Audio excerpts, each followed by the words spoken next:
Qabeenyi yaaluman Oromoo keessa dhalan sabbee rifan xiyyaaraaf jeetti diinni nutti nu doorsisaa ture waboon takkuma rifan xiyyaaraaf jeetti diinni nutti doorsisaa ture waboon takkuma libsan.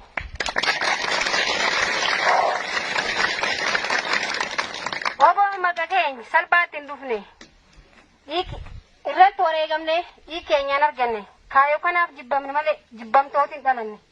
Yoo arraba maqaan kee ishee bahe nyaati keenya immoo cakkee ta'e kaayoo kanaaf jecha waan nu mudate argin hundumaa agarre kaayoo kanaaf jecha dhalaaf dhalchi dhabne dhalachuu hin oolle dhalannee akka namaa jiraachuu osoo barbaannu rakkoo kanaan mudanne waan hedduutti irra nu mudate kan yoomillee hin daganne jaallan hedduu irra dhabne ka deebine ijaan hin agarre uummanni Oromoo kamiyyuu akka kaayoo kanaan hin daldalle uummanni Oromoo kamiyyuu akka kaayoo kanaan hin daldalle.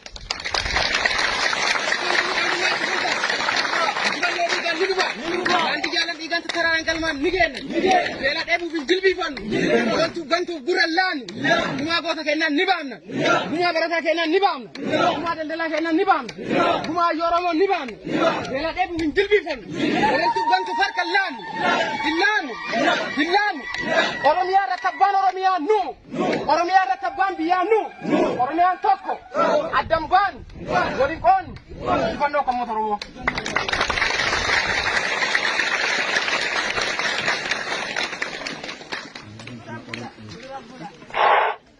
Wabaa waraan bilisummaa Oromoo saba ofii akka bu'ee kan geggeeffame kaayyoon nu qabsoomneef eenyuufillee kan hin qabne mamiif shakki uummata keessa baanee uummatumaan jiraanna qabsoo irraa wareegamnus akkanatti hin lakkinu dhalootaaf dabarsine laanna fideessi barana kucarraa kullee ololtuu gantuuna qilleensa mukuraastullee qabsoo akka kan fiixaan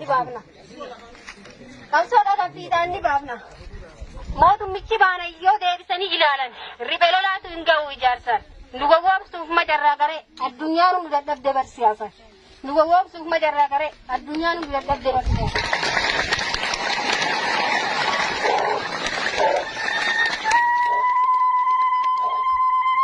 Beekumsi gaa qabnee barnoota ircaalaan keenya maastarii digirii diblooma kanaan beekamne kan dhuunfaa keenya nu fayyadu dhiifne uummata bal'aaf jechuuf keenya miidhamne uffata bareedaa hin beeknu jijjiiranne.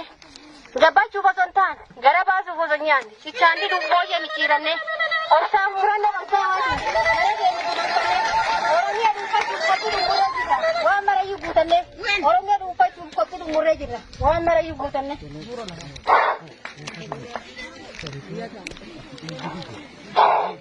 Qabnee barnoota ircaalaan keenya maastarii digirii diblooma kanaan beekamne kan dhuunfaa keenya nu fayyadne uummata bal'aaf jecha ofii keenya miidhamne.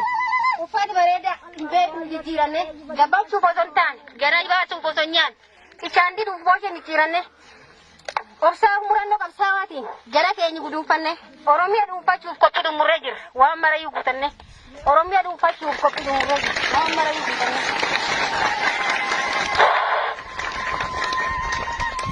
Oromiyaa wala boobsuuf nulmaan biyya uummata Oromoo harka kennuuf waboon abdii saba. Ofii bakka buunee irratti wareegamnu malee qabsoon abbaa qaba. Uummata Oromooti abbaan qabsoo kana isaaniif quuqamnee hacuucaaf cunqursa saamichi bifu gargara jala isaan baafna. Qabeenya Oromiyaan qabdu.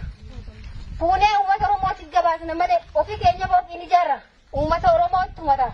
Borsimni ittiin bulmaata. Bulchiinsi Oromiyaa bor fedhii uummataatiin madaalame dhiyaata. Bulchiinsi Oromiyaa bor.